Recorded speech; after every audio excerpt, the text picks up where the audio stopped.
what are the 3 most important features to consider when you're building your YuGiOh deck? That's what you're going to learn with this video, so make sure to stay till the end, because what you're going to learn here is something that often you don't find online. Because what happens when you watch your favorite YouTubers and they are speaking about deck building, often only one thing is mentioned, that is consistency. You probably have heard already things like you need to have 40 cards in your deck, or maybe even 39 if you put Upstart Goblin, because otherwise your deck will not be consistent, because otherwise you will break. And that seems to be the only concern, the only objective, improve consistency of your deck. But is it really true? Are we missing something here? At the end of this video, you will realize that yes, we are missing something actually very important. But let's start with the consistency first. When we speak about consistency, the first thing is to clarify what consistency means. So to me, the consistency can be summarized as the ability of your deck to end up with the board you want with as many different starting hands as possible. And this seems reasonable, right? You want to end up with a good board and you want to be able to do it as many times as possible. What is often missing here is a quantification of consistency, because the concept may make sense, but the numbers telling us how consistent we are, they are missing. So a first step to help you understand better this concept is to use this very interesting tool called Hypergeometric Calculator. I will put the link in the description, don't worry, and don't be scared about all this. I will explain it to you in a very simple way. So the first input here is the population size. That means the amount of cards in your deck. So if you have a 40 card deck, then you just put 40. Number of successes in population is how many copies of the card you want to see you have in your deck. So imagine this scenario. Imagine that you are asking yourself, look, I have a 40 card deck. I have 3 copies of my starter. What is the probability that if I draw 5 cards, I have that card, at least one of those starters in my hand? So well, if you have 3 copies in your deck, then here you put 3. The third row, the sample size, is basically how many cards you have in your hands. So you put 5. Number of successes in the sample means how many cards you want to see out of those 3. So let's put 1. And then you calculate. So you need to focus on the last number. This 30, let's say 34%, means that if you have 3 copies of a card in your 40 cards deck and you draw 5, the probability to see 1 or more in your hand is 34%. And this is very important, because only when we know these numbers can we really quantify consistency. And this is not something that is not done for other games. If you, for example, know how competitive poker players play, you will realize that they know very well the probability of getting some hand or winning with the cards they have. They are able to count the outs, and then they use these numbers to decide if it's worth investing some amount of money given the size of the pot compared with the probability they have of winning. So the idea of looking at the numbers when we play games that are based on randomness is not stupid or is not new. It's actually quite important. But let's summarize what we have found out here. We have found out that when we want to draw one of these starters, and we have 3 in our 40 card deck, we have a 34% probability. So why don't we write it here? Because then it will be useful. So let's say if you have a 40 cards deck, okay, and then you have 3 copies,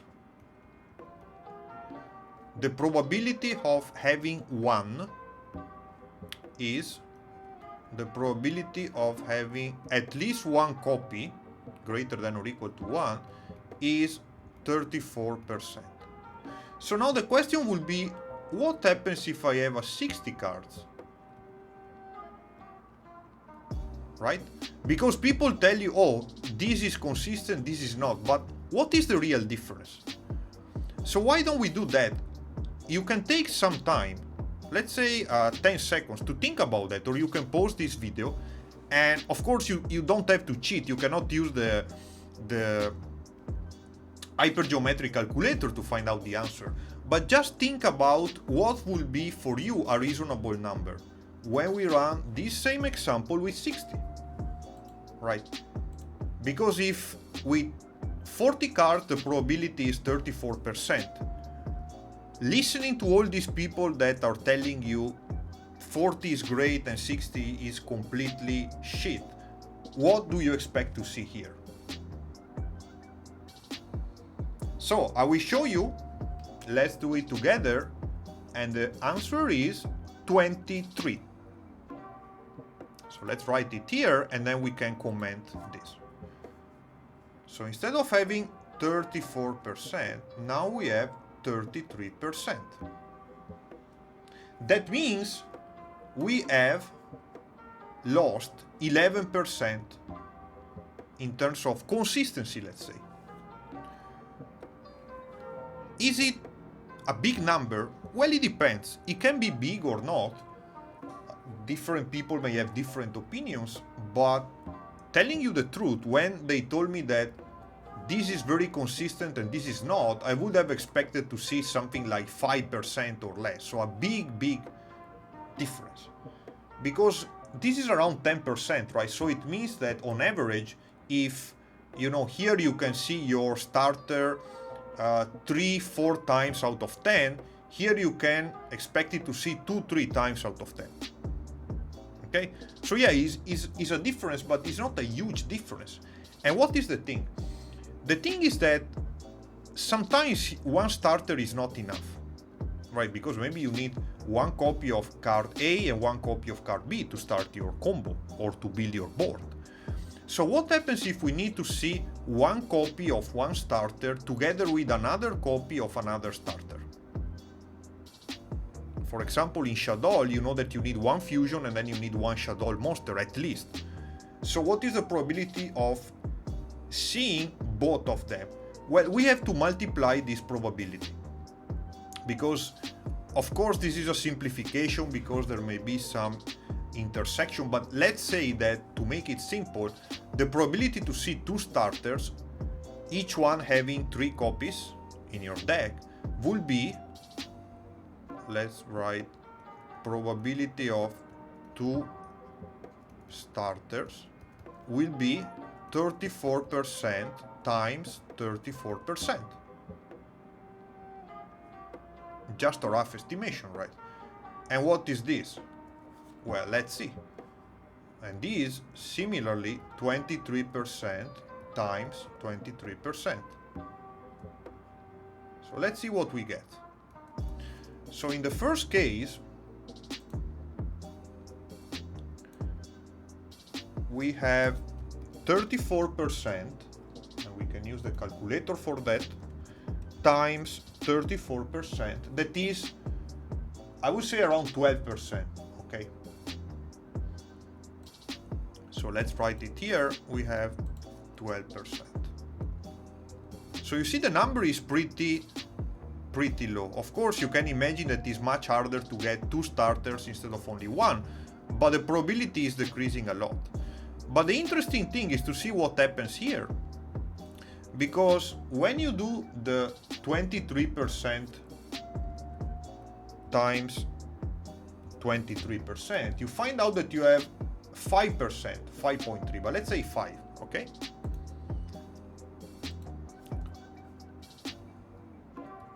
So what is the thing here? From this number to this number, we lost, and let's use the red here, 7%, But from this one to this one, we lost 11%. So this means that when you have more starters, when you need more cards to start your combo, the impact of having 60 cards instead of 40 is smaller. The advantage that you have by having less cards is more important when you need only a few cards to start. Of course, there are some decks that can do some crazy FTK, or they need one card to start, but when you need more, like Shaddoll, because here we are discussing about Shaddolls, right? So if our objective is to make construct, we need 3 cards. We need Light, we need Shaddoll, we need a fusion spell. So we have 3. So this number will be even lower, the difference. And this is already giving you some indication why I'm using a 60 version deck.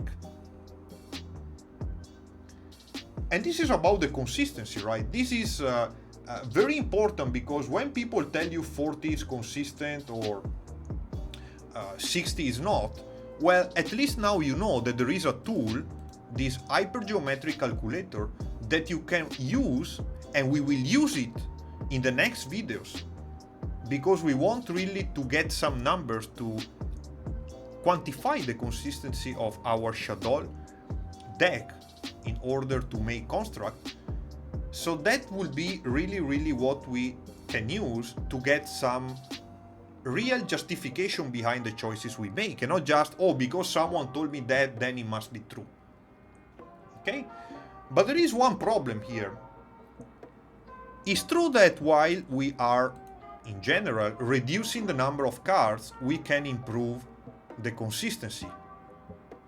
But we are missing something. Because consistency is one thing, but there are other 2 things that are very important. And so let's move to the second one, that I want to call flexibility. So what is flexibility? Flexibility, we can define it as the ability of your deck to have responses for different kind of situations. So with that, you understand already that consistency and flexibility are somehow going to different directions. Because when consistency is up, usually flexibility is down. And when consistency is down, flexibility is up, right? Why is that so? Because usually, even though it's not completely true, because we will see later that even with more than 40 cards, you can keep some level of consistency. But usually, if you reduce the number of cards, of course you have less outs, less cards to counter some of the opponent moves. And then I give you a very easy example. Imagine, for example, that to be consistent, you have to cut a lot of cards that will destroy spell and traps. And then your opponent is using Mystic Mine. And then you have no way to destroy the Mystic Mine. But if you had 60 cards, you could have put inside, for example, the Mystical Space Typhoon, the Harpy's Feather Duster, or the Dinomischus that we are using. Of course, you can say, well, yes, but I have the side deck for that. True, you have the side deck for that. But there are a few things if you have the side deck. First is that your opponent is also using the side deck, right? Not only you. So if he knows that you will be using something to destroy the Mystic Mine, he will probably have something to prevent you doing that. For example, Dark Bribe or things like that. Second, there is something that you have to consider about flexibility. And the thing is this. When you have more cards, doing your side decking is much easier. Because imagine, 40 to 60, you are improving by 50% the number of cards. So you have half deck more. And with these new 20 cards, you have a lot of opportunities for doing side decking, and you are putting inside so many different cards that will really allow you to do a lot of things. For example, in a Shaddoll deck, I really hate to be constrained by 40, so I have to say, well, I cannot play at least 2 Ariels, or I cannot play at least 2 Dragons because there is no space. But most of the times I need those cards because 1 is not enough. So yeah, you can say your consistency is better because you are able to do your fusion more times, but you don't have a way to deal with many of the threats of your opponent. So the idea here is that when consistency is going, while consistency is going down with, let's say, the number of cards, the consistency, let's say this is 40 and this is 60. Maybe when it's 40 it's very big, right? You have a huge number, and then when you increase the number of cards, it's going down, right? Something like that. Because then 40 to 41 to 42, yeah, you can have a decrease, but then you know, if you move from 80 to 85, is not as big as a difference as 40 to 45. But what about the flexibility? Well, the flexibility is doing the opposite. Of course, flexibility is not easy to quantify as consistency, but the idea is that if you look at the same graph, then you will have 40, right? And then it may be even something like that. This thing is very important because you see the problem. If you only focus on consistency, you are missing on all this. So our objective is, can we find the sweet spot where the consistency is still decent, but we are flexible, right? So we have 60 cards, we have a lot of flexibility, but we have different ways to build the deck. So maybe there is one way where the consistency of 60 cards is here, maybe another one is here, another one is here. We are trying to maximize the consistency while having the flexibility given by the 60 cards. And this is more or less the idea. But wait, is that all? No, it's not, because there is another concept that is very important, and that is the resilience. Because you see, the consistency especially is very, very easy to achieve when we start to put a lot of cards that allow us to do what we want. But the question is, are we really able to do what we want to do, knowing that we are playing against someone? It's not just a play with ourselves. We have an opponent that can respond. And I think by now you already know what I'm talking about. Hand traps, for example. That if we start first is the number one threat.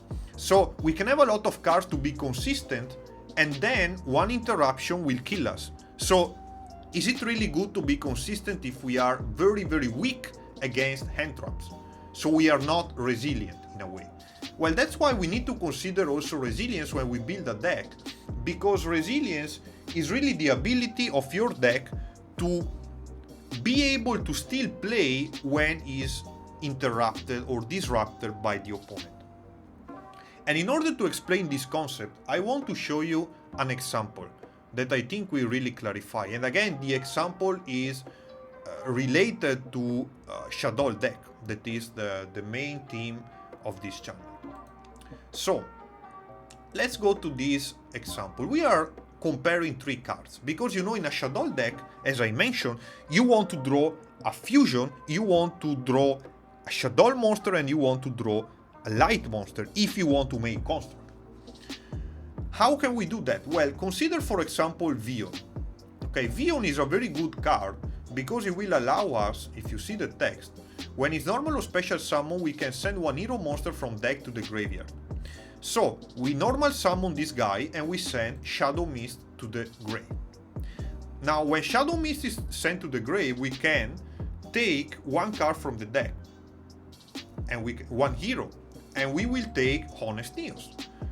So by doing that, we have already a light target in our hand.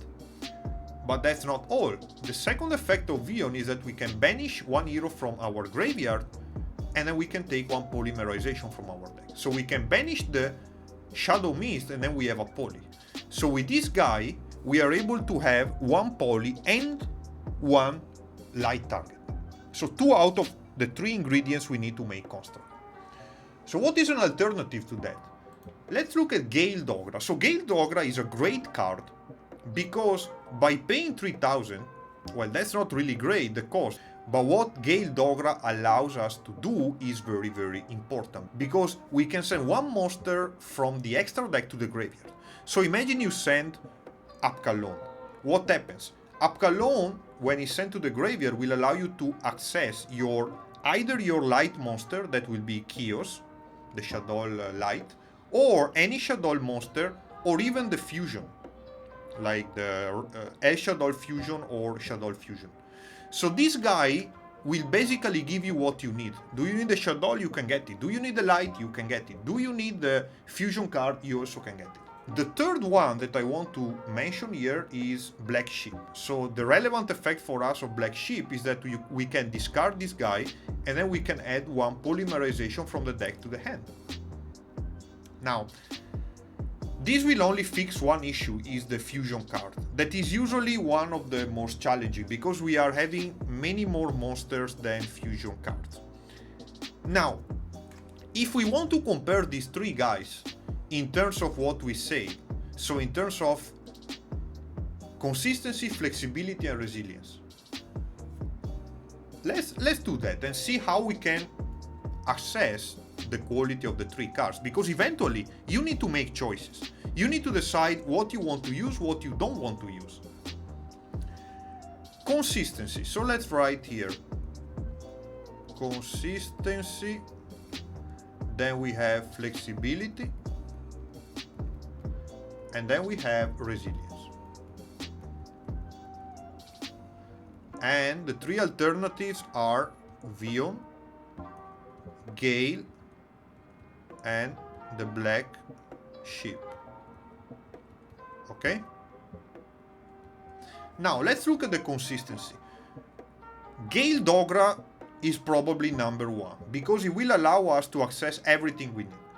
So we need a spell, we can get it. We need the Shaddoll, we get. You need the light, you get. I would say that Vion is number 2, but very close, because it's true that Vion will not help us get the Shaddoll monster, but at the same time will get us 2 out of the 3 components. So Gale can only get 1, each one of the 3 we need. Vion will allow us to get the polymerization and the fusion card. So if we don't have any Shaddoll in our hand, it's not great. Black Sheep is number 3 because it can only allow us to get the polymerization. Let's look at the flexibility. Well, I would say same thing, right? Gale Dogra can allow us to get anything plus, because we have an extra deck with, for example, cards like Entity Unts. If we need to destroy something, we can also do that. So it's very flexible. Vion again is number 2 because it will allow us to get the light monster, and imagine that we are fighting against a big guy. That light monster can also help pump Vion to 3.5k, so it's also useful for that. But Black Sheep, no. Black Sheep is only for the fusion. But then things change when we look at the resilience. That's interesting, because if you only look at consistency and flexibility, you will say, well, let's just take Gale Dogra. Problem is, Gale Dogra is extremely weak against entraps.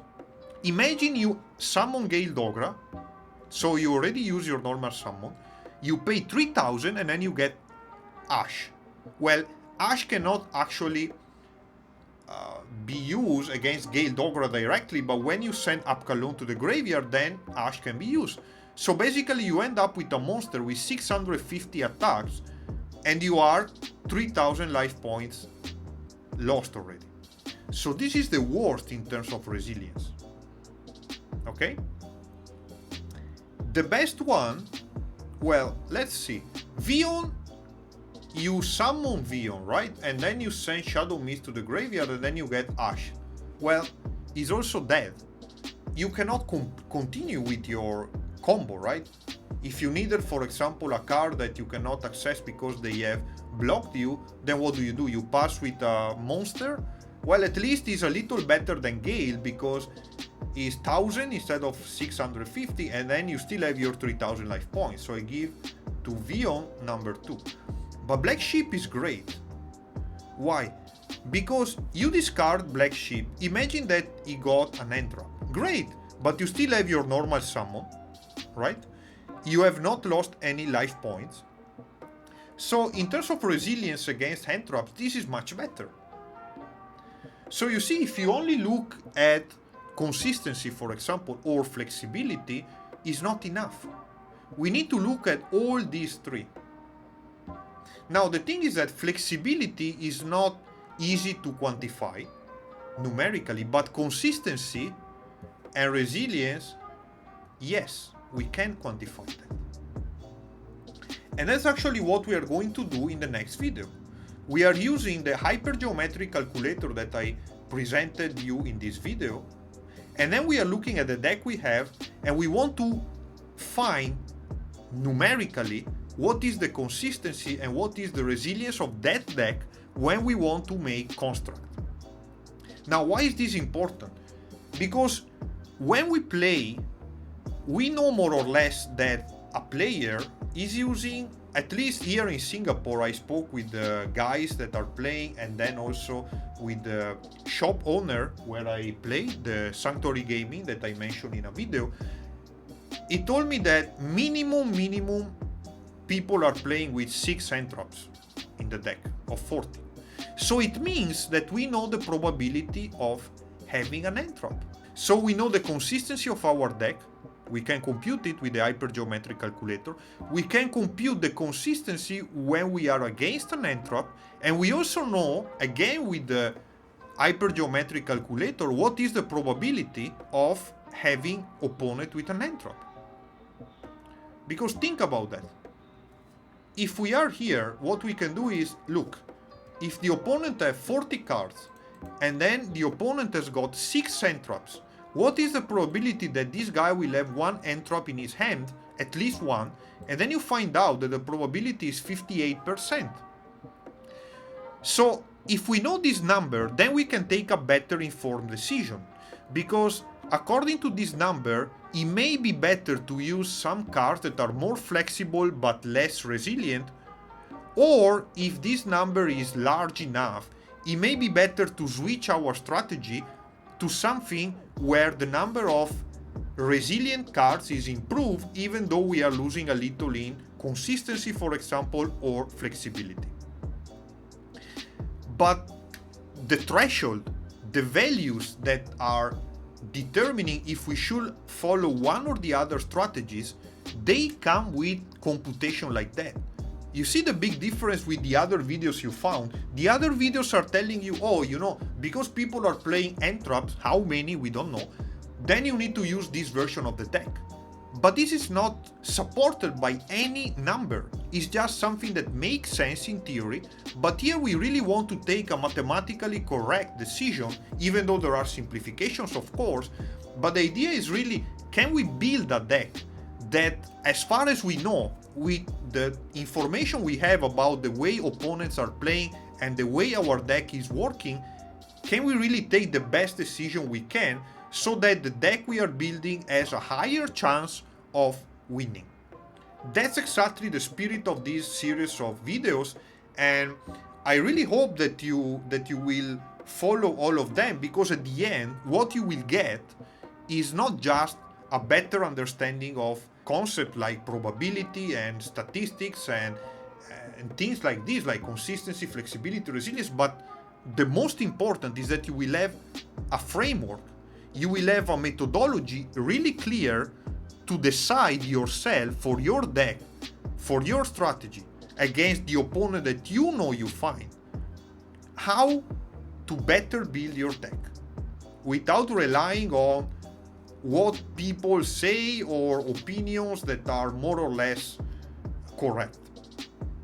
So let's just summarize what we have learned in this video today.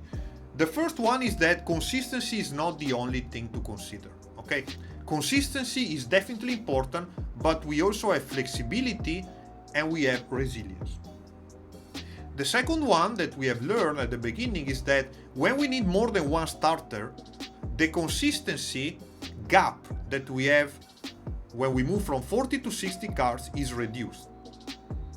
And then we also learned something very important, that is, there is a way to take into account these guys, right? So flexibility we already maximize by saying we use 60 cards, but we can quantify consistency and resilience to find the sweet spot, the optimal configuration that will help us decide if one version of the deck has a better chance of winning compared to another one.